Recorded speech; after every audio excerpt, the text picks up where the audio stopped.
Good morning, card community. It's RJ back with another video. Let's get to it.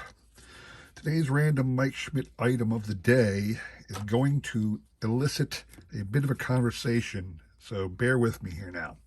I have here a 5-card set from 2005 Upper Deck Baseball Heroes. In 2005, Upper Deck issued a 200-card set of let me count 40 different players, because I know there's 5 cards of each player, 4 different story cards plus 1 header. All 40 players highlighted in this set had the same thing. The backs are different biographical information about the player. This is the base set of cards for Mike Schmidt. Now, like every card company was doing by then, there were parallels. Now, I'm reading off a little piece of paper here, so bear with me. That is the base set. It's not numbered. But they had an emerald or a green version numbered to 199. They had a red version numbered to 75.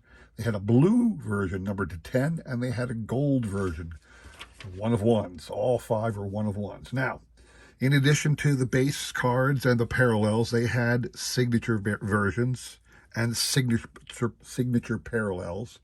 And they had memorabilia versions and memorabilia parallels. In fact, there were 7 different memorabilia parallels plus the memorabilia base. And there were 7 different signature colors. There was no signature base. All right. It's interesting. I have, and I've showed off before on my channel, the emerald parallel signature one. So let me show that to you right now. The emerald parallels were numbered to 99, you can see. And I've got the 5-card set. Each one is an on-card auto of Mike Schmidt, numbered to 99, including the header card. Now, you know it's a numbered parallel because it's up here in the front and down at the bottom left-hand corner. That's where all the cards are numbered. In fact, that's where all the cards were numbered for every parallel, the memorabilia, the regular base parallels, and whatnot. So, a little while ago on eBay, I saw that somebody was selling the entire green emerald parallel base, the base version, not the signature of the memorabilia, but the emerald parallel. And I think they were asking like $20 or something like that, $25 for the whole thing. So I snapped it up. And not long after that, somebody was selling the red parallel for about the same $20, the whole set. And I snapped that up too. Now, what I didn't know at the time, and probably should have, is there's something funky about the emerald parallels and the red parallels that I got. I got all 5 of them here. There they are, the emerald parallels. They look exactly like the base cards. The problem is where the emerald parallels should be numbered out of 99, there's no numbering there. Nothing. It is the emerald parallel. In fact, I looked at this one. Here's the base, the header. Take a look at that. Right down there, there's a spot where they probably should have stamped the number, but it's blank. I don't know what you call this. It's not a recognized error, because if you go on the tradingcarddatabase.com, no one's saying, oh, the unnumbered errors are the green.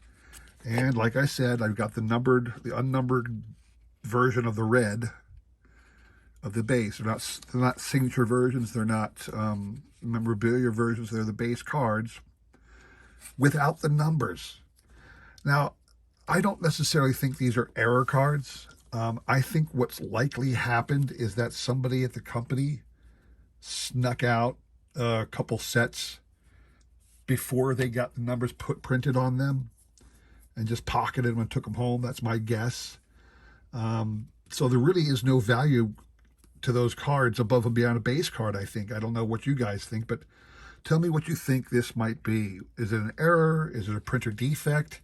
Is it got any more value? I mean, I bought both sets for $25 a pop. So, I mean, it's an odd thing. And I'm not happy about it in a way, because I wanted the numbered set for my TCB checklist. But this is what I ended up with. So, sorry for the long discussion, but it had to be said.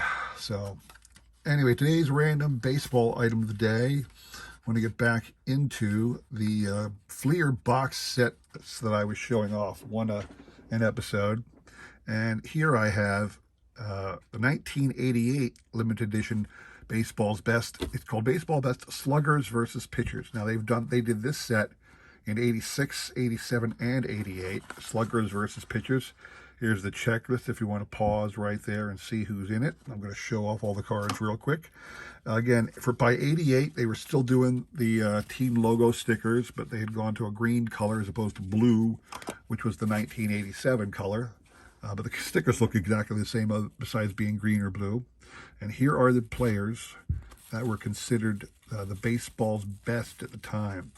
I remember thinking to myself that in this set, in all these Fleer sets, it looked to me like Wade Boggs was one of the guys who was in every set. But somebody, I can't remember who it was, corrected me and said, actually, the one player, aside from rookie sets now, you have to be these Fleer sets dedicated to stars. The one player who appeared in every single one of these Fleer box sets was a man named Don Mattingly. I didn't check yet. I'm going to have to do that sometime.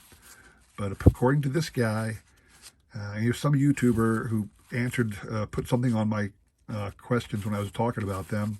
Here's my Schmidt card for that one, or a Schmidt card. Don Mattingly was the only one to make it into all of these little box sets. So there you have it. The 1988 Baseball's Best Pitchers versus Sluggers, or essentially pitchers and sluggers from Fleer. So today's trivia question, the baseball season is back on. That's a thrilling thing for all of us. I'm very excited about that. They're planning on doing a standard 162 game schedule, so that's a good thing. So I'm going to do some World Series trivia this week. Most of it should be fairly easy for you. World Series are well documented, so there's lots of stories about them. I'm going to give you an easy question today. Today's prize will be this here Mario Rivera card from 2013 Topps Archives. Cool looking career stat card of Mr. Rivera, who's now a Hall of Famer, obviously. So the question I have for you is, name the two, in what years, name the year, in what years did World Series end with walk-off home runs? What teams won? And who hit the home runs? So there's two different times that it happened. Name the years, the team that won, and the player that hit the home runs, and I'll send you that Mariano Rivera card, okay? Quick showcase for you today because I went so long with the Mike Schmidt stuff, but I entered a break not too long ago, Sports Card Fanatics break. It was one of those where you take a stab at, they're breaking a high-end limited edition product, and they were auctioning off the player names. So I went ahead and bought the Mike Schmidt slot, hoping, that beyond hope I'd get the Mike Schmidt card, and I did not. I spent like $8, which I thought was a pretty good deal, because if you hit a card signed by Mike, you're gonna do really good, But again, I got nothing. But what I also did is, as the break was getting down, ready to go, as I am oft wont to do, there were leftover players, and the guy was selling the whole lot of them, like 47 different players that were left untouched. And he said he'd sell them all for $100. So I went in there and swooped up all 47 of them. I'm actually I'll put a link to that break in the description below so you can see it. But what I ended up with apparently were two untapped players. So I got two cards to show off real quick from this break. The first one is probably the better card, hopefully, because we don't know where this guy's going to go. And it's autographed. The other one's not autographed, but it is from the Tampa Bay Rays. Shout out to Fox Crew Cards there. Josh Fleming, a rookie card from 2021 Immaculate Auto Tri-Patch, serial number to 49. Immaculate Collection. You see there the rookie card logo from Panini. Josh Fleming from Tampa Bay. So we'll hold on to this card for a while, see if Mr. Fleming can do anything in his career. The other hit I got, player nobody had claimed, is understandably because he's a veteran player, long retired player. Limited edition card of the Dodger great Jim Gilliam.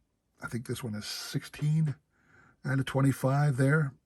Little napkin patch of a uniform or sock or something. And Jim Gilliam, turn it over, tell you who Jim was, but he was he's good enough, played long enough with the Dodgers that he got his number retired. He was number 19 for the Dodgers, and they retired his number. Great player. And Dodger Wall of Famer, so to speak.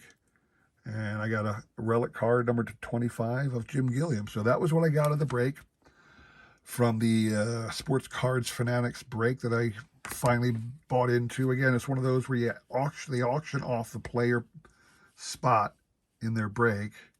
And they open up a high-end product. I think they opened up like I want to say a case of the product, which sounds like a lot, but it's like, a case has 6 boxes, which each 6 boxes has like 8 cards or something crazy like that. So it wasn't a lot of cards, and you always run the risk of getting nothing for your money when you buy into these breaks like that. But I took a stab.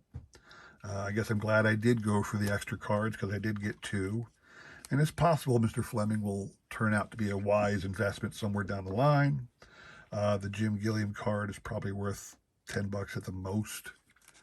But that's not why you do it. You do it for the fun. So I'll stick these in my collection and either hold on to them or trade them away later.